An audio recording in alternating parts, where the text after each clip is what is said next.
Hi friends, welcome to सरकारी बाबू YouTube channel. इस channel पर हमने क्वेश्चंस बैंक सीरीज़ को स्टार्ट किया है, जैसे कि आप स्क्रीन पर देख सकते हैं। और इस बुक से फिटर स्टूडेंट के लिए, जो फिटर टेट के स्टूडेंट हैं उनके लिए काफ़ी ज़्यादा इम्पोर्टेंट ये बुक हो जाता है, क्योंकि इस बुक में जितने भी चैप्टर वाइज चैप्टर दिए हैं, फर्स्ट ईयर और सेकेंड ईयर को सेपरेट किया गया है। इन दोनों ईयर के जितने भी इम्पोर्टेंट टॉपिक हैं उनसे रिलेटेड जितने भी इम्पोर्टेंट क्वेश्चंस हैं इसमें दिए हुए हैं। और आप किसी भी एग्ज़ाम में जब देखते हैं तो यहाँ से 50 to 60% आराम से क्वेश्चंस कर लिया जाता है। तो आप लोग प्रैक्टिस यहाँ से कर सकते हैं। जो अभी स्टूडेंट अपने तैयारी को स्टार्ट किए हैं या ऑलरेडी अपने थ्योरी को कवर कर चुके हैं, तो सभी स्टूडेंट यहाँ से प्रैक्टिस कर सकते हैं। एक क्वेश्चन के साथ जितने ऑप्शंस आएंगे, सभी ऑप्शंस को रिलेट करके आगे जितने भी क्वेश्चंस हो बन पाते हैं उन सभी को डिस्कशन के साथ आगे बढ़ते जाएंगे।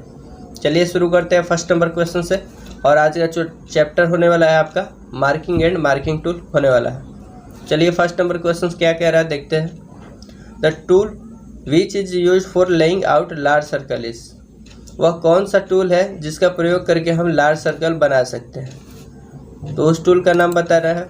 तो उस टूल को क्या कहते हैं, ट्रेमल कहते हैं या डिवाइडर या जेनी कैलिपर या स्क्राइबर कहते हैं। तो उस टूल को क्या कहते हैं, ट्रेमल कहते हैं, जिसका प्रयोग हम करके लार्ज सर्कल बना सकते हैं। ट्रेमल का प्रयोग कहाँ किया जाता है, सीट मेटल वर्क में इसका प्रयोग करते हैं लार्ज सर्कल बनाने के लिए, या आर्क बनाने के लिए, लॉन्ग आर्क बनाने के लिए, या किसी डायमेंशन को फिक्स करके अपने डायमेंशन को ट्रांसफ़र करने के लिए, सेम डायमेंशन में ट्रांसफ़र करने के लिए, स्टेप बाय स्टेप आगे बढ़ने के लिए इसका प्रयोग किया जाता है। सेम कार्य को डिवाइडर के द्वारा भी किया जाता है, लेकिन डिवाइडर का चूँकि छोटा साइज होने की वजह से कम डायमेंशन के साथ इसका कार्य करते हैं। इसका जो डायमेंशन होता है 50 mm से 200 mm तक होता है, ठीक है। और इसका जो मटेरियल होता है डिवाइडर का माइल्ड स्टील का होता है। और चूँकि माइल्ड स्टील ज़्यादा दूसरे मटेरियल को काट नहीं सकता है, इसलिए इसके पॉइंट को जो हार्डन एंड टेम्पर किया जाता है, ताकि दूसरे मटेरियल पर हम आसानी से स्क्रैच कर सकते हैं और इसका जो पॉइंट है जल्दी ख़राब ना हो। इसके जो लेग के पॉइंट होते हैं इसके ख़राब ना हो, तो इसलिए इसे हार्डन एंड टेपर किया जाता है। इसका साइज़ कहाँ से लिया जाता है, तो जो लेग होता है, लेग का पॉइंट और इसके फलक्रम, जो फलक्रम होता है जहाँ से ये जॉइंट बना होता है, तो उसके सेंटर से और इसके लेग के जो वर्टिकल डिस्टेंस होता है ऊर्ध्वाधर, तो इसके डिस्टेंस को लिया जाता है, ठीक है। ये सारे क्वेश्चंस बनते हैं। जेनी कैलिपर पे आते हैं। जेनी कैलिपर से क्या क्वेश्चन बनता है कि इसका अदर नेम क्या है। मैक्सिमम एग्जाम में यही क्वेश्चन पूछा जाता है। जेनी कैलिपर का other name hermaphrodite caliper, odd leg caliper या बेंट लेग कैलिपर भी कहा जाता है।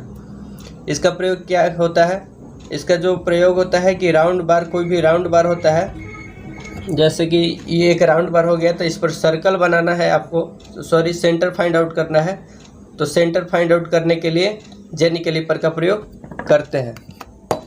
या आप किसी भी, जैसे कि ये हो गया आपके पास स्केल हो गया, तो इसमें आप बेंट लेग को एक को सटा करके और इसके पैरेलल, इस एज के पैरेलल, इस एज के पैरेलल लाइन को ड्रॉ करने के लिए जेनी कैलिपर का प्रयोग करते हैं।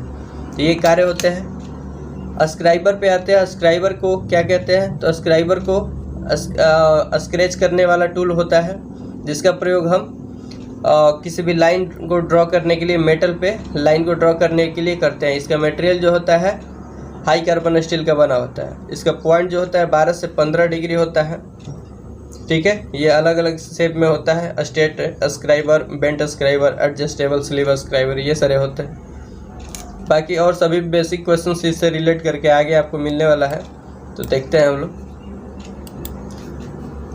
सेकेंड नंबर क्वेश्चन कह रहा है, बस आपको ज़्यादा से ज़्यादा कोशिश करना, ध्यान से सुनते जाना और आप अपना ऑप्शन को टिक लगा कर देख सकते हैं कि हमने कितने क्वेश्चन को सही किया है। सेकेंड नंबर क्वेश्चन है कि which type of rule is use for marking and measuring pattern and hot job handled by black Smith. कौन से रूल का प्रयोग हम मार्किंग करने के लिए, पैटर्न को मेजरमेंट करने के लिए, और हॉट जॉब जो ब्लैक स्मिथ होते हैं या लोहारगिरी द्वारा कार्य किया जाता है, लोहार द्वारा, तो उसको हैंडल करने के लिए, उसको संभालने के लिए उस रूल का प्रयोग किया जाता है। क्या क्वेश्चन कर रहा है कि कौन सा रूल होता है जिसका प्रयोग हम मार्किंग करने के लिए, कोई भी पैटर्न का मतलब कोई भी ब्लॉक या ढांचा, ठीक, तो उसको मेजरमेंट करने के लिए या लोहार द्वारा जो कोई भी गर्म जॉब बनाया जाता है उसको हैंडल करने के लिए, संभालने के लिए इसका प्रयोग करते हैं। तो उस रूल को क्या कहा जाता है? Narrow rule, shrink rule, hook rule या शॉर्ट रूल। तो उस रूल को कहा जाता है श्रिंक रूल। श्रिंक रूल क्यों कहा जाता है? क्योंकि श्रिंक रूल एक्चुअली सिकुड़ने से रिलेट है। श्रिंक का मतलब होता है सिकुड़ना, श्रिंक का मतलब होता है सिकुड़ना। इसका प्रयोग इसलिए करते हैं क्योंकि इसका जो साइज होता है ऑर्डिनरी जो रूल होते हैं इसके कंपेयर में इसका साइज थोड़ा सा बड़ा रखा जाता है।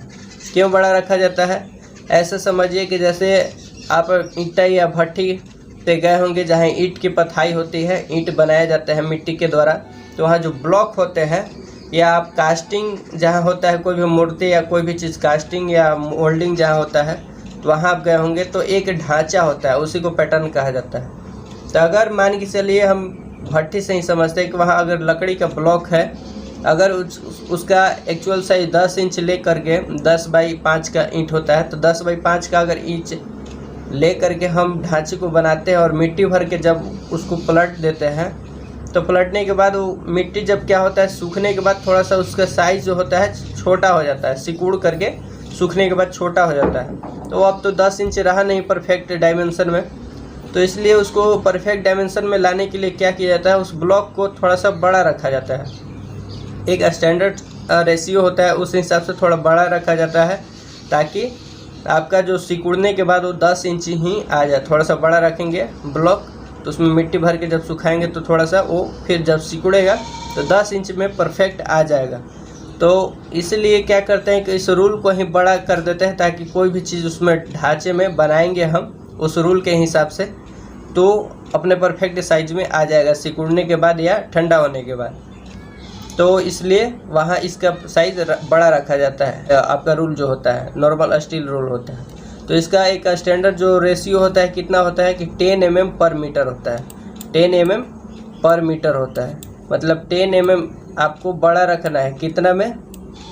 10 mm आपको बड़ा रखना है पर मीटर में, 1 मीटर में, 1 मीटर में या 100 सेंटीमीटर में आप कर सकते हैं। तो इस हिसाब से बड़ा रखा जाता है ताकि आपका जब इसके हिसाब से आप ब्लॉक या पैटर्न बनाएंगे तो अपना एक्चुअली साइज में आ जाएगा।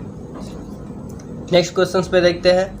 नेक्स्ट क्वेश्चन से या नेक्स्ट ऑप्शन जितने भी है सारे को क्लियर करते हैं। नैरो रूल क्या होता है?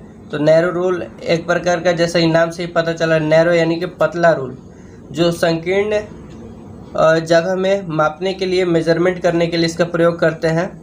जो ग्रूव हो गए या स्लॉट हो गए पतले जगह, तो वहाँ इसका प्रयोग करते हैं। और आपको रूल से याद रखना चाहिए कि रूल का प्रयोग हमेशा, अगर एक्यूरेट आपको डायमेंशन रखना है तो उसको हम वर्टिकल रूप से यूज़ करके एक्चुअली साइज लेते हैं। जैसे कोई भी चीज़ लेना है उसका साइज़, तो हम इस तरह से वर्टिकली रख करके इसका साइज़ लिया जाता है इस तरह से। और नैरो रूल का हो गया क्लियर कि नैरो रूल क्या होता है। इसका जो थिकनेस होता है 2 mm होता है, इसका चौड़ाई जो होता है 5 mm रखा जाता है। हुक रूल क्या होता है? हुक रूल एक प्रकार से रूल ही होता है, लेकिन इसमें एक आगे की ओर हुक लगा होता है। जैसे कि ये आपका मान के चलिए ये रूल हो गया, तो इस रूल में यहाँ छोटा सा हुक लगा रहेगा, जैसे एक्स्ट्रा मटेरियल नीचे की ओर निकला रहेगा, ताकि कहीं भी आप इसको इस तरह से ऐसे फंसा करके इसके साइज़ को ले सकते हैं। इतना आ गया, कितना इसका डायमेंशन है, ये हुक रूल होता है। शॉर्ट रूल क्या होता है? शॉर्ट रूल 5 सेट में होते हैं, छोटे छोटे स्टेप में अलग अलग साइज में रूल होते हैं, जिसका प्रयोग हम हैंडल के साथ फंसा करके इसका प्रयोग करते हैं। जैसे कि आपके पास अगर ये पेन हो गया, हम देख ले, तो ये मान के चलिए आपके पास छोटे छोटे रूल होते हैं 5 सेट में, तो इसको इस तरह से हैंडल में फंसा करके और कहीं स्लॉट या ग्रूव की चौड़ाई को मेजरमेंट करने के लिए इसका प्रयोग करते हैं। ठीक है, या मिलर मशीन के द्वारा या स्लॉटर मशीन के द्वारा जो कोई भी स्लॉट बनाया जाता है, तो इसका साइज़ हम मेजरमेंट कर सकते हैं। ठीक है, तो ये 5 सेट में होता है। कौन कौन से 5 सेट होते हैं तो यहाँ लिखना थोड़ा सा दिक्कत है, लेकिन आप सुन सकते हैं। पहला जो होता है 1/8 इंच होता है, 1/4 इंच होता है, 1/4 इंच में होता है। दूसरा जो होता है 3/8 इंच होता है, 3/8। तीसरा जो होता है 1/2 इंच होता है, चौथा जो होता है 3/4 होता है, 3/4 होता है, और पाँचवा जो होता है 1 इंच होता है। इस तरह से 5 सेट में ये होते हैं, जिसका प्रयोग हम स्लॉट या ग्रूव या पतले जगह में इसकी चौड़ाई को मेजरमेंट करने के लिए इसका प्रयोग करते हैं। नेक्स्ट क्वेश्चन देखते हैं। कह रहा है कि V block is use to hold round bar, it has a V groove which is usually. V block का प्रयोग हम जो करते हैं राउंड बार को स्थान देने के लिए करते हैं, और इस तरह से बना होता है। आप लोग देखे होंगे वी ग्रुप। तो वी ग्रुप का जो एंगल होता है जो यूज में लाया जाता है यूजुअली कितना होता है, तो उसका एंगल होता है 90 डिग्री, ठीक है। और ये वी ब्लॉक अलग अलग प्रकार से होते हैं। Single level single groove, single level double groove, double level single groove, और एक होता है मैच पेयर वी ब्लॉक। चौथा नंबर क्वेश्चन है कि the point angle of a scriber is, point angle of a scriber कितना होता है, 12 से 15 डिग्री होता है, ठीक है। नेक्स्ट क्वेश्चन है 5वां number, the point angle of centre punch is, centre punch का पॉइंट एंगल कितना होता है, तो सेंटर पंच का पॉइंट एंगल 90 डिग्री होता है। ये बात कर ले प्रिक पंच का, तो प्रिक पंच का 30 डिग्री होता है, डॉट पंच का तो 60 डिग्री होता है, ठीक है। छठा नंबर क्वेश्चन है कि during marking the reference surface is provided by, marking के दौरान या मार्किंग के समय जो रेफरेंस सरफेस प्रदान करता है वह कौन सा टूल होता है। रेफरेंस कहने का मतलब एक सपाट सतह प्रदान करता है जो बहुत अच्छे से एक्यूरेसी में होता है, जिस पर आप रख करके कोई भी वस्तु की मार्किंग करते हैं या उसके हाइट को चेक करते हैं, लंबाई को चेक करते हैं या अदर वर्क किया जाता है। तो उसे रेफरेंस सरफेस को प्रदान करने के लिए किस टूल का प्रयोग करते हैं, तो उसके लिए आपका मार्किंग ऑफ टेबल होता है, या आप कह सकते हैं कि सरफेस प्लेट भी होता है, जिसके द्वारा आप रेफरेंस लेकर के किसी भी वर्क को कर सकते हैं। और जो सरफेस गेज होता है, सरफेस गेज को अदर नेम क्या कहते हैं, तो मार्किंग गेज या स्क्राइबिंग ब्लॉक भी कहा जाता है, क्योंकि इसके द्वारा हम मार्किंग के लिए या आपका लेथ सेंटर होता है, लेथ मशीन जो होता है उस पर कोई भी जो को ट्रू करने के लिए इसका प्रयोग किया जाता है। नेक्स्ट देखते हैं 7वां नंबर क्वेश्चन क्या कह रहा है। 7वां नंबर क्वेश्चन कह रहा है कि the slot are provided on angle plate for, angle plate पर जो स्लॉट दिए जाते हैं और क्यों दिए जाते हैं। ऑप्शन ए है एकोमोडेटिंग बोल्ट, बी है हैंडलिंग, हैंगिंग विथ हुक्स, सी जो है रिड्यूसिंग वेट, डी जो है अलाइंग द वर्क। जो एंगल प्लेट में स्लॉट दिए जाते हैं वो किस लिए दिए जाते हैं, एकोमोडेटिंग बोल्ट, बोल्ट को कसने के लिए, बोल्ट को स्थान देने के लिए स्लॉट दिए जाते हैं। एंगल प्लेट अलग अलग तरह से होते हैं, solid angle plate, slotted angle plate, swivel angle plate, ठीक है। तो ये सारे बहुत सारे होते हैं।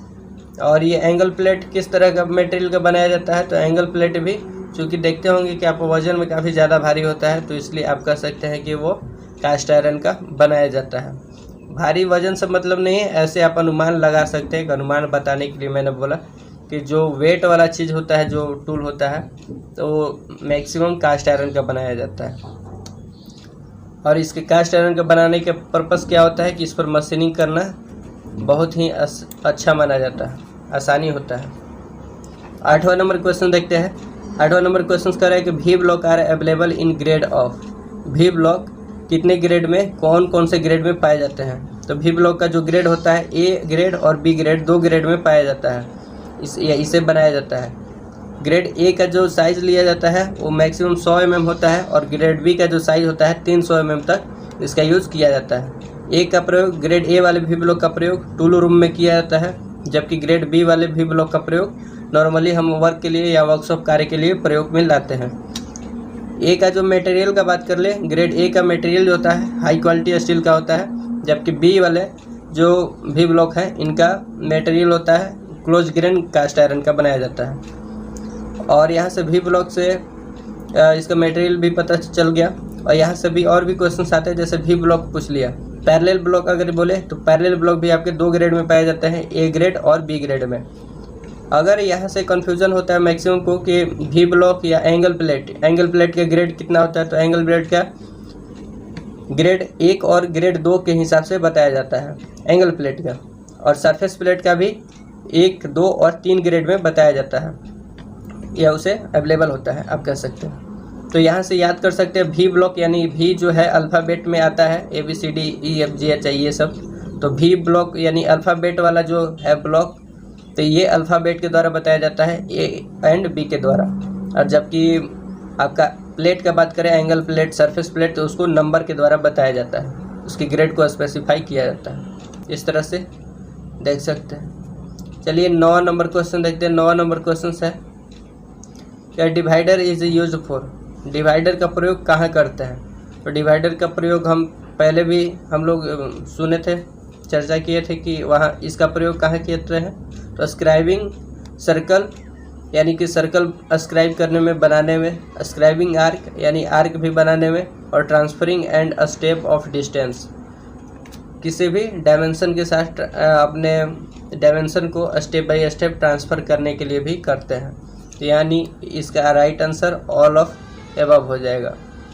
10वां नंबर क्वेश्चन है कि which of the following is not the part of combination set, combination set का पार्ट कौन सा इसमें ऑप्शन में से नहीं है। तो कॉम्बिनेशन सेट के नाम से ही पता चल रहा है, कॉम्बिनेशन सेट का मतलब कंबाइन करके बनाया गया होगा, मिला करके बनाया गया होगा, तो एक सेट तैयार हो गया जिसे हम कॉम्बिनेशन सेट कहते हैं। कॉम्बिनेशन सेट में मुख्यतः 4 चीज़ होते हैं, स्टील रूल होता है आपका, स्क्वायर हेड होता है, प्रोटेक्टर हेड होता है और सेंटर हेड होता है। चारों का अलग अलग कार्य भी होता है, और इसमें आपका जो राइट आंसर हो जाएगा स्टॉक हो जाएगा कि स्टॉक जो है इसके कॉम्बिनेशन सेट का पार्ट नहीं है।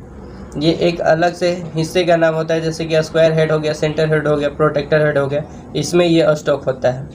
स्क्वायर हेड का प्रयोग हम क्या क्या कर सकते हैं स्क्वायर हेड के लिए, इसका यूज बताया जाए तो इसका प्रयोग हम किसी भी फ्लैटनेस को चेक करने के लिए, 90 डिग्री को चेक करने के लिए, लेकिन हमेशा चेक करने के लिए करेंगे, क्योंकि इस पर मार्किंग या डायमेंशन नहीं शो होता है कि 90 डिग्री 45 डिग्री इस तरह से, इसलिए इसका प्रयोग हम चेकिंग करने के लिए करते हैं। या कहीं भी डेप्थ को मेजर करना हो तो डेप्थ भी मेजर कर सकते हैं, या 90 डिग्री पैरेलल लाइन जो आपका डेटम हो गया कोई, उस डेटम के 90 डिग्री में लाइन खींचना हो तो वहाँ भी करते हैं। और प्रोटेक्टर हेड हो गया, जैसे कि नाम है प्रोटेक्टर, तो प्रोटेक्टर का मतलब इसका प्रयोग हम एंगल मेजरमेंट करने के लिए करते हैं, एंगल को चेक करने के लिए करते हैं, या एंगल पे मार्किंग करने के लिए करते हैं। सेंटर हेड, सेंटर हेड से नाम ही पता चला है सेंटर, यानी कि कोई भी राउंड बार हो गया उसके सेंटर को फाइंड आउट करने के लिए सेंटर हेड का प्रयोग करते हैं। या आप इसका प्रयोग 90 डिग्री को भी चेक करने के लिए कर सकते हैं। 11 नंबर क्वेश्चन है क्या scriber is made of, scriber high carbon steel का बनाया जाता है, हमने पहले भी चर्चा किया था, high carbon steel option B में है, तो राइट आंसर हो जाएगा। 12 नंबर क्वेश्चन है कि which one of the following part of universal surface gauge help to draw parallel line along a datum edge, निम्नलिखित में से कौन सा जो यूनिवर्सल सरफेस गेज का पार्ट है जो किसी डेटम के पैरेलल लाइन में ड्रॉ करने के लिए हेल्प करता है। तो उस पार्ट का नाम क्या होता है, उस पार्ट का नाम होता है गाइड पिन। उस पार्ट का नाम क्या होता है, गाइड पिन, जो क्या करता है कि गाइड पिन 2 पिन होते हैं जो किसी डेटम के सटा करके उसके अलॉन्ग में पैरेलल लाइन ड्रॉ करने के लिए इसका प्रयोग किया जाता है। फाइन एडजस्टमेंट स्क्रू का प्रयोग फाइन एडजस्टमेंट करने के लिए इसका प्रयोग करते हैं, जैसे नाम से ही पता चल रहा है। बेस क्या होता है, तो बेस जो होता है मेन पार्ट होता है जिस पर इसका कॉलम लगा होता है, कॉलम के ऊपर स्नग होता है। स्नग क्या काम करता है, तो स्क्राइबर को पकड़ के रखने का काम करता है स्नग, और बेस के ऊपर ही आपका रॉकर आर्म होता है, गाइड पिन होता है, ये सारे बेस पर निर्भर करता है। बेस जो इसका बनाया जाता है किस मटेरियल का बनाया जाता है, चूँकि बेस इसका भारी होता है तो फिर आप कह सकते हैं इसका कास्ट आयरन का बनाया जाता है। 13 नंबर क्वेश्चन है कि 13 नंबर कि which head is use and set to any require angle in the combination set, कौन से हेड का प्रयोग, ये चारों में से कौन से हेड का प्रयोग आप एंगल में सेट करने के लिए करते हैं। जो कॉम्बिनेशन सेट का कौन सा हेड का प्रयोग हम किसी भी एंगल को मेजरमेंट करने के लिए या आप सेट करने के लिए, एंगल में सेट करने के लिए प्रयोग करते हैं, तो क्या होता है आपका, जैसे प्रोटेक्टर हेड हमने बात किया था, तो ऑप्शन बी, ऑप्शन यहाँ बी टाइप हो गया है, ऑप्शन बी नहीं यहाँ, ऑप्शन बी यहाँ होगा, ये बी और ये सी हो जाएगा। तो ऑप्शन सी जो आपका राइट आंसर हो जाएगा, प्रोटेक्टर है। ठीक है, नेक्स्ट क्वेश्चन 14 नंबर क्वेश्चन देखते हैं। लास्ट क्वेश्चन है आपका। क्वेश्चन है कि what is the name of subscriber mark as 2 in figure. 2 number figure में कौन सा सब्सक्राइबर दर्शाया गया है। तो जो 2 नंबर में है आप देख सकते हैं यहाँ से कि यहाँ एडजस्ट करने वाला एक स्लीव लगा है, तो आप कह सकते हैं एडजस्टेबल स्लीव सब्सक्राइबर हो जाएगा ये फर्स्ट वाला क्या हो जाएगा, इसलिए इसका राइट आंसर ऑप्शन सी हो जाएगा। ए वाला क्या है, तो बॉल हेड सब्सक्राइबर है। बी वाला एडजस्टेबल स्लीव सब्सक्राइबर, और सी वाला थर्ड वाला जो है 2 नंबर में 3 नंबर में इस तरह से दिया है। 3 नंबर वाला जो है यहाँ से क्या हो जाएगा, बेंट सब्सक्राइबर हो जाएगा। सेम इसी तरह का रहा है और ये बेंट वाला पोर्शन ना रहे तो ये स्ट्रेट सब्सक्राइबर हो जाएगा। तो ये सारे क्वेश्चंस बेसिक थे जो मार्किंग एंड मार्किंग टूल से थे। इस तरह के आगे भी क्वेश्चंस आपको देखने को मिलेंगे चैप्टर वाइज। पूरे इस सीरीज़ के साथ इस बुक को ख़त्म करने वाले हैं। तो इस चैनल पर बने रहने के लिए चैनल को आप सब्सक्राइब करके बेल आइकन को भी प्रेस कर सकते हैं। चलिए ठीक है, नेक्स्ट वीडियो में इसी प्रकार के वीडियो में मिलते हैं, तब तक के लिए जय हिंद।